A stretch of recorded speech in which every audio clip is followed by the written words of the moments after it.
За төлөөний мэд. Эдийн засаг юу сангийн яам эрчим хүчний яам хоёроос асууя. Энэ олон улсын зээл хөтөлбөрөөр хэрэгжиж байгаа энэ эрчим хүчний магистраль шугамын төсөл хөтөлбөрүүд хэрэгжихдээ маш их уддаг, сонгон шалгаруулалтаа ихтэй уддаг. За төсөв төртг нь 20-30% үнэтэй байдаг. За энэ дээр дандаа гадны компаниуд орж ирдэг. Үндэсний нэгж компани орох техникийн шалгуур үзүүлэлтүүд нь хангадгүй ийм байдалтай удаа явж ирсэн. Энийг одоо байнга л ярьж байгаа. Тэгэхээр сангийн яам цаашдаа энэ улсын төсвийн хөрөнгө оруулалтаар нь аймаг хот хоорондын хооронд магистраль шугамаа хийгээд хийх төлөвлөгөө би юу өртөг багтаагаар. За эрчим хүчний яам одоо энэ олон улсын төсөл хөтөлбөрүүдтэй хилцээр хийхдээ техник гүйцэтгэгчийн сонгон шалгаруулалт дээрээ үндэсний компаниудаа оролцуулах хилцээрийн хилцлийг хийж чадчихэв үү? За одоо бөөрөлжүүд баг нуурын эрчим хүчний 220-ын шугам үндэсний 7 компани гооч хийсэн. Нийт төсөв төртг нь олон улсын хөтөлбөрөөдөөс хугацааны хувьд 2-3 дахин бага, өртгийн хувьд 20-30% дахин бага. За одоо дахиад бөөрөлжүүд сайн шанд явж байна. 2 жилийн дотор хийгдэж байгаа. Тэгээд босод энэ магистраль шугамуд маань болохоор бид нар дандаа ингээд төсөв төртг өндөртэй 4-5 зарим 5-7 жил болсон хугацаа зарж үндэсний компаниуд ээлгүй нэг юм томох эрчим хүчний шугамуудыг тавиад байгаа асуудал дээр эрчим хүчний яам хэрхэн ямар бодлого барьж байгаа вэ гэсэн. За мөн энэ дээрээ сангийн яам цаашдаа ер нь үндэсний ээлгүй байдлын хамгийн чухал асуудал ч одоо Женквер сайд ирж байна. Эрчим хүч болчиход байгаа. Тэгэхээр энэ улсын төсөв дээрээ тавьж өртөг багтаагаар хурдан шуурхай хийх дээр ямар бодлого баримтлах вэ цаашдаа? За хандлагч нь асуултанд хариулъя. Энд сайхан сайд.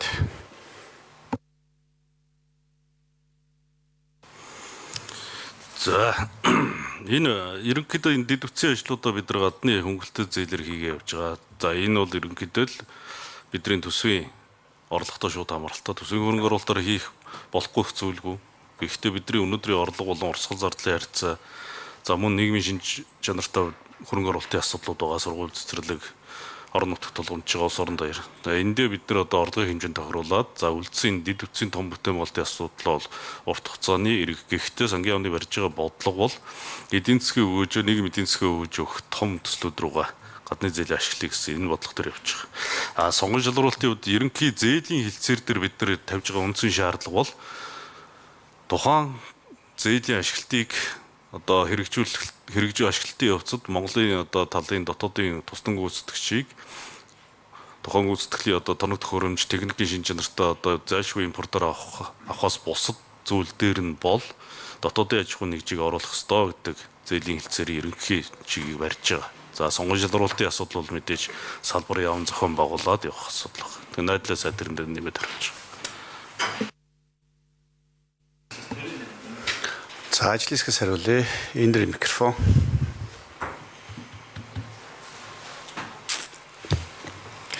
За эрчим хүчний салбарт 220 кВт-с түвшний дамжуулах шугамын төслүүд за хамгийн ихний одоо Монгол улсын хувийн хвшлүүд үүсч хөгжөөд хийсэн ажлууд нь болохоор одоо мандалгой 5-толгой оюутлогын шугам баг. Тэрний дараа сонгон мандалгой гэдэг ингээ үргэлжлээ явсан. Сүүлийн жилүүдэд хувийн цахилгаан станцын хөрөнгө оруулалт болон тухайн хувийн станцын дамжуулах сүлжээтэй холбоотой ажлууд бас гарч ирж манай үндэсний компаниуд энэ ажлуудыг голцоо гүйцэтгэж байгаа.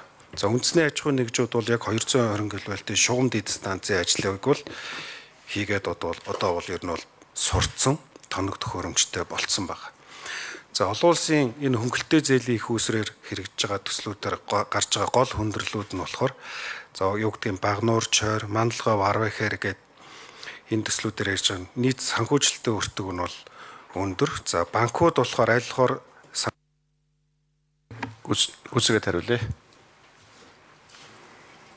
Борлуулалтын орлого санхүүгийн баталгаатай ийм компаниудаар төслийн гүйцэтгэлийг хийх гэдэг заавал олон улсын тендер зарлуулах шаардлага тавьдаг. За бидний зүгээс дотоодын компаниуд энд оролцох боломжийг хангахын тулд аль болохоор төслийн дотор нь багц болгож хуваах ийм бодлого барьж байгаа. Тухайлбал одоо зарлцсан явж байгаа Дэлхийн банкны Багнуур чарын шугамыг бид нар 3 багц болгож хуваасан байгаа. 3 багц болгож байгаа нь аль болохоор дотоодын компаниуд хоорондоо нэгдээд орох, эсвэл одоо гадны компанитай түнш хэлбэрээр орох ийм одоо боломжийг нээхийн тулд ингэж багцууд болгож хуваа. Мандалгын арва хэрийг бас ингэж багцууд болгож хувааж зарлана гэд банктай ярилцаа явж байгаа. Ингэснээрээ бас манай дотоодын компаниуд түншлийн гишүүн болж орж ирэхийн боломж нь бүрдэж байгаа. Төслийг нэг багц болгож арилцгаар дотоодын компаниуд шууд гэрээ байгуулагч болж орж ирэх боломж нь хаагдаад байгаа. Тэгэхээр бид нар энэ шугамууд дээр айлхаар багц болгож хуваах асуудлыг банкуудтай ярилцж явж байгаа. Дэмж тодруулъя. Анараг шүү. За багц болгож задлж байгаа нь бол их сайн хэрэг байна. Ер нь энэ хөнгөлөлттэй зээл гэдэг нэрээр нийт төсөв төртгүүд нь дандаа өндөр өртөгтэй орж ирдэг асуудлыг цаашдаа багасгахгүй бол болохгүй байна.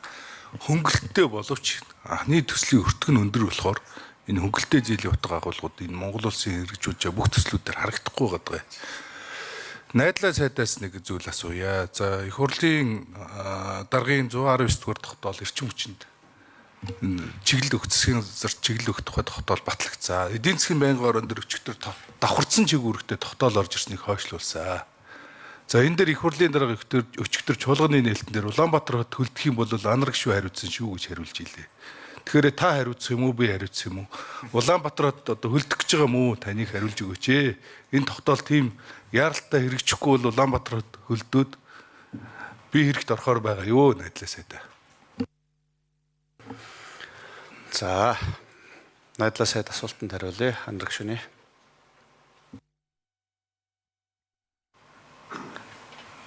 За.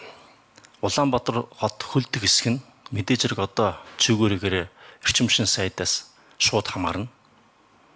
Гэхдээ энэ бол одоо яг тогтоол гарснараа шууд хөлдөхөө болчихно. Эсвэл хөлдөхөөр болчихно гэсэн юм бол байхгүй.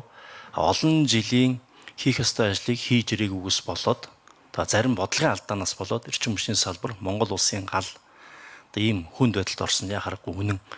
Тэгэхээр би давтан хэлж байгаа. Ер нь бол түрүүн энэ хоёр шадар сайд хэлж байна. Шинээр үүсэж байгаа нөхцөл байдалтай холбоотой бидний энэ эрчим хүчний салбарын өвлжилтийн бэлтгэл эрсдэлтэй хэвээр байгаа. Эрсдэл нь харин ч нэмэгдэхээр байгаа. Тэгэхээр эрсдэл байгаа гэдгийг хэлж байгаа шүү. Эрсдлийг үгүй байлгахын тулд бүхэл талаар бодлогын болон хэрэгжилтийн арга хэмжээг авч ажиллаж байгаа. Зүгээр их хурл дээр тогтоол гараад тэр нь зарим нь ялангуяа тэр санхүү хөрөнгө оруулалтын шийдэлтэй холбоотой, их хурлын чиг үүрэгтэй холбоотой, хууль тогтоомжтой холбоотой, засгийн газар Хүсэж хариулъя. засгийн газар чиг өгөх үсээр тийм тогтоол агуулга бол бас хэрэгтэй. Яг зүгээр засгийн газар дээр угаасаа шийдэх боломжтой зарим зүйл угаасаа тогтоол гарцсан, ярилцсан, хилцсэн, салбарын яамдар хийгээд явж байгаа ажлыг бол яг энд давтан бас өмнөх тогтоолооч давтан гарах шаардлагагүй. Гэхдээ холбоотой басны 2-3 заалт байх нь байсан. Тэгэхээр тодорхой байгаа. Одоо мэдээж хэрэг эрсдлийг одоо хариуцлагыг бол засгийн газар болон эрчим хүчний яам хариуцаад явж байгаа. Гэхдээ бас яг зөв шийдлийг гаргаж өгөх, бас магадгүй зарим тохиолдолд шаардлагагүй зүйлээр манай гишүүд маань их хурлын орчинд одоо улс төрийн асуудал болгочихгүй байх тэр талаас нь анхаарал дэмжиж өгöd болно гэж бодож байна.